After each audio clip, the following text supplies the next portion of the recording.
ವೀಕ್ಷಕರೇ, ನಮ್ಮ ಚಳ್ಳಕೆರೆ ಟಿವಿಗೆ ಸ್ವಾಗತ. ಇಂದಿನ ಪ್ರಮುಖ ಸುದ್ದಿ.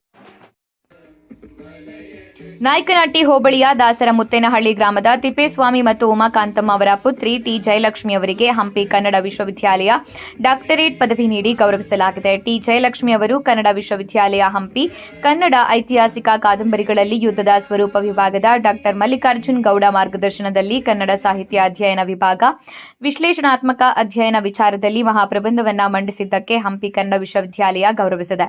ಇತ್ತೀಚೆಗೆ ಹಂಪಿ ಕನ್ನಡ ವಿಶ್ವವಿದ್ಯಾಲಯದಲ್ಲಿ 34ನೇ ಘಟಿಕೋತ್ಸವ ಮಾನ್ಯ ಕುಲಪತಿಗಳು ಮತ್ತು ಗೌರವಾನ್ವಿತ ರಾಜ್ಯಪಾಲರಾದ ತಾವರ್ ಚಂದ್ ಸಮಾ ಕುಲಪತಿಗಳು ಮತ್ತು ಉನ್ನತ ಶಿಕ್ಷಣ ಸಚಿವರು ಡಾಕ್ಟರ್ ಎಂಸಿ ಸುಧಾಕರ್ ಕುಲಪತಿಗಳು ಕನ್ನಡ ವಿಶ್ವವಿದ್ಯಾಲಯ ಹಂಪಿ ಡಾಕ್ಟರ್ ಡಿವಿ ಪರಮಶಿವಮೂರ್ತಿ ಅಭಿನಂದನೆ ಸಲ್ಲಿಸಿದ್ದಾರೆ.